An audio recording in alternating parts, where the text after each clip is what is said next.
ମାନେ ଆଜି ଆମେ ମା ପରି ମୋର କିଏ ସେ ହବର ଅଭ୍ୟାସ ପ୍ରଶ୍ନ ଉତ୍ତର କରିବା। ତାହେଲେ 1 ନମ୍ବର କରିଦେଲା ତୁମ ମା ଘରେ କ'ଣ ସବୁ କରନ୍ତି? ଉତ୍ତରରେ ଲେଖିବ ମୋ ମା ଘରେ ରୋଷେଇ କରନ୍ତି, ଘର ସଫାସୁତୁରା ରଖନ୍ତି, ଆମ ପାଠ ପଢ଼ାରେ ସାହାଯ୍ୟ କରନ୍ତି ଏବଂ ପରିବାର ସମସ୍ତଙ୍କର ଯତ୍ନ ନିଅନ୍ତି। ଖରେ ଘର କାମରେ ତୁମ ମାଙ୍କୁ ଆଉ କେଉଁମାନେ ସାହାଯ୍ୟ କରନ୍ତି? ଘର କାମରେ ମୋ ମାଙ୍କୁ ମୋ ବାପା, ଜେଜେମା ଏବଂ ମୁଁ ମଧ୍ୟ ସାହାଯ୍ୟ କରେ। ଗରେ ତୁମ ବାପା ଘରେ କେଉଁ କାମ କରନ୍ତି? ମୋ ବାପା ଘର ପାଇଁ ବଜାରରୁ ପନିପରିବା ଆଉ ସଉଦା ଆଣନ୍ତି, ଗଛରେ ପାଣି ଦିଅନ୍ତି ଏବଂ ଘରର ବିଭିନ୍ନ ଆବଶ୍ୟକୀୟ କାମ କରନ୍ତି। ଘରେ ତୁମେ କାହାଠାରୁ ଗପ ଶୁଣ? ମୁଁ ମୋ ଜେଜେମା, ଜେଜେବାପା ଏବଂ ମାଙ୍କ ଠାରୁ ଗପ ଶୁଣେ। ରେ ସେମିତି ଆମକୁ ଦେଇଛି ଆମେ ଆଉ କାହାକୁ ମା ବୋଲି କହୁ?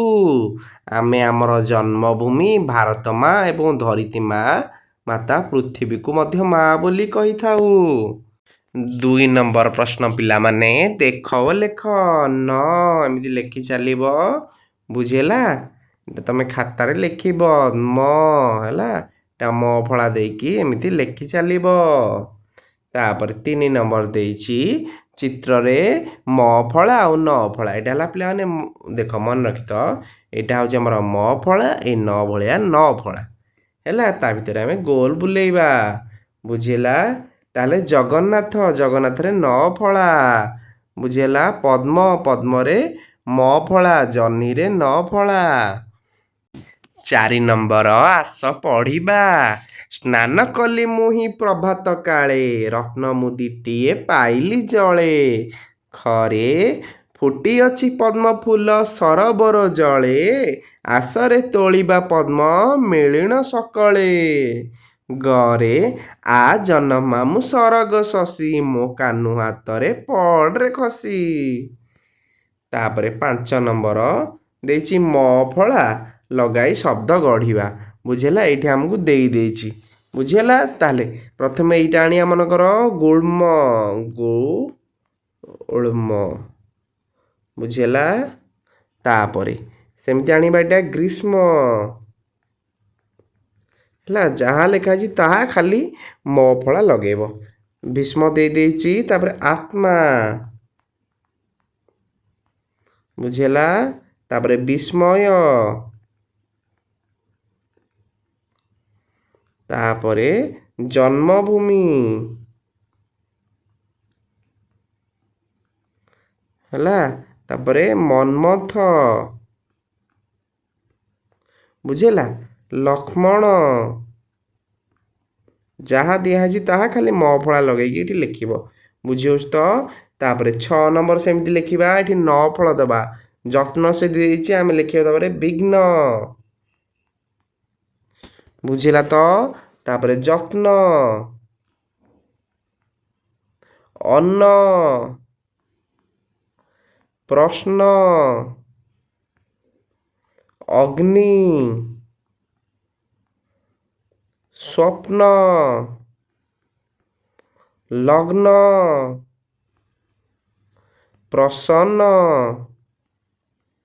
ବୁଝିଲା ତ? ନେକ୍ସଟ ଆମକୁ ଦେଇଛି 7 ନମ୍ବର ପଦ୍ୟ ରୂପକୁ ଆମେ ଗଦ୍ୟ ରୂପରେ ପରିବର୍ତ୍ତନ କରିବା। ସ୍ନେହର ଦେଇଛି ସ୍ନେହ, ସେମିତି ପଦମର ପଦ୍ମ, ଯତନର ଯତ୍ନ, ରତନର ରତ୍ନ, ଉଷୁମର ଉଷ୍ମ। ବୁଝିଲା ତ? ତାପରେ 8 ନମ୍ବର ଦେଇଛି ଆମକୁ ଶବ୍ଦ ଗୁଡ଼ିକ ପଢ଼ ଓ ଖାଲି ଘରେ ଆଉଥରେ ଲେଖ। ଯାହା ଲେଖା ହେଇଛି ତାହା ଲେଖିବ। ହେଲା? ମୃଣ୍ମୟ ପୁଣି ଲେଖିଦେବ ମୃଣ୍ମୟ। ହେଲା? ଏପଟେ ଜଗନ୍ନାଥ। ଉନ୍ମାଦ, ଅବସନ୍ନ, ସ୍ମରଣ, ସନ୍ନିବେଶ। ହେଲା? ଯାହା ଲେଖା ହେଇଛି ତାହା ତମେ ଲେଖିଦେବ। 9 ନମ୍ବର ଆମକୁ ଦେଇଛି କବିତାଟି ପଢ଼ି ଉତ୍ତର ଲେଖ। ତୁମକୁ ଘରେ କିଏ ଗେଲ କରନ୍ତି? ମା ଓ ବାପା ଗେଲ କରନ୍ତି। ତାପରେ ଖରେ ତୁମ ପାଇଁ ମା କାହାଠାରୁ ଗାଳି ଶୁଣନ୍ତି? ଜେଜେ ଓ ଜେଜେମା। ତାପରେ ଗ ତୁମକୁ ନିଦ ଆସୁନଥିବା ବେଳେ ମା କେଉଁ ଗୀତ ଗାଇ ତୁମକୁ ଶୁଆଇ ଦିଅନ୍ତି? ନାନା ବାୟା। ବୁଝିହେଲା ପିଲାମାନେ? ଏଇଟା ତୁମକୁ ଘରେ କିଏ ଗେଲ କରନ୍ତି ଏଠି ମଧ୍ୟ ଜେଜେମା ଜେଜେବାପା ଲେଖିପାରିବ। ତାପରେ ଘରେ ଡାକ୍ତରଖାନାରେ ରୋଗୀମାନଙ୍କ ସେବା କେଉଁମାନେ କରନ୍ତି? ସେ ହେଲା ନର୍ସ। ରେ ତୁମ ମାଙ୍କ ଦେହ ଅସୁସ୍ଥ ହେଲେ ତୁମେ କ'ଣ କରିବ? ତାଙ୍କର ଯତ୍ନ ନେବା। 10 ନମ୍ବର ପ୍ରଶ୍ନ ଅସଜଡ଼ା ବାକ୍ୟକୁ ସଜାଡ଼ି ଲେଖିବା। ପ୍ରଜାପତି ବସିଛି ଫୁଲରେ। କ'ଣ ହବ? ଫୁଲରେ ପ୍ରଜାପତି ବସିଛି।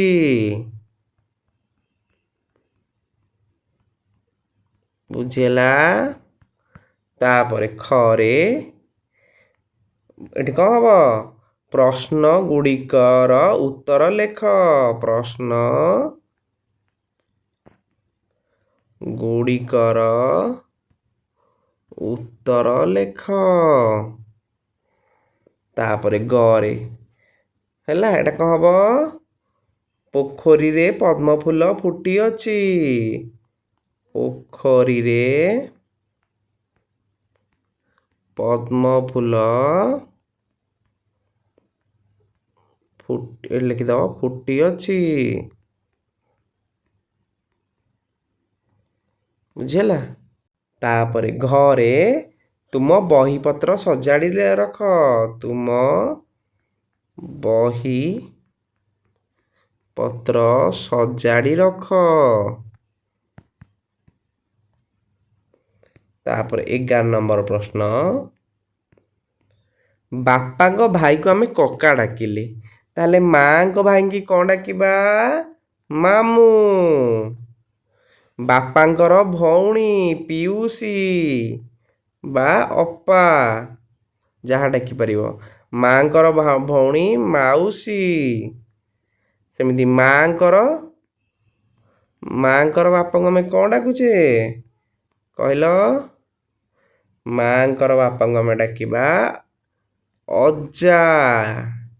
ମାଙ୍କର ମାଙ୍କୁ ଆଈ। ବାପାଙ୍କର ବାପାଙ୍କୁ ଜେଜେ। ବାପାଙ୍କର ମାଙ୍କୁ ଜେଜେମା। ଜେଜେମା। ତାପରେ 12 ନମ୍ବର ପ୍ରଶ୍ନ ତୁମ ମାଙ୍କ ବିଷୟରେ 3 ଧାଡ଼ି ଲେଖ। ଲେଖିପାରିବ ନା ନାହିଁ? ପ୍ରଥମେ କ'ଣ ଲେଖିବା? ମୋ ମା ଜଣେ ଆଦର୍ଶ ମହିଳା। 1ରେ ଲେଖିବା ମୋ ମା ଜଣେ ଆଦର୍ଶ ମହିଳା। ବୁଝିହେଲା? 2 ନମ୍ବରରେ କ'ଣ ଲେଖିବା? 2 ନମ୍ବର ପଏଣ୍ଟରେ ମୋ ମା ସମସ୍ତଙ୍କ ସେବା କରନ୍ତି। ଏବଂ 3 ନମ୍ବର ପଏଣ୍ଟରେ ଲେଖିଦେବ ମୋ ମା ଘର କାମ କରିବା ସହିତ ଅନ୍ୟାନ୍ୟ କାମ ମଧ୍ୟ କରନ୍ତି। ବୁଝିହେଲା? ବିଷୟଟି ଭଲ ଲାଗିଥିଲେ ଆମ ଚ୍ୟାନେଲକୁ ସବସ୍କ୍ରାଇବ୍ କରିଦେବ।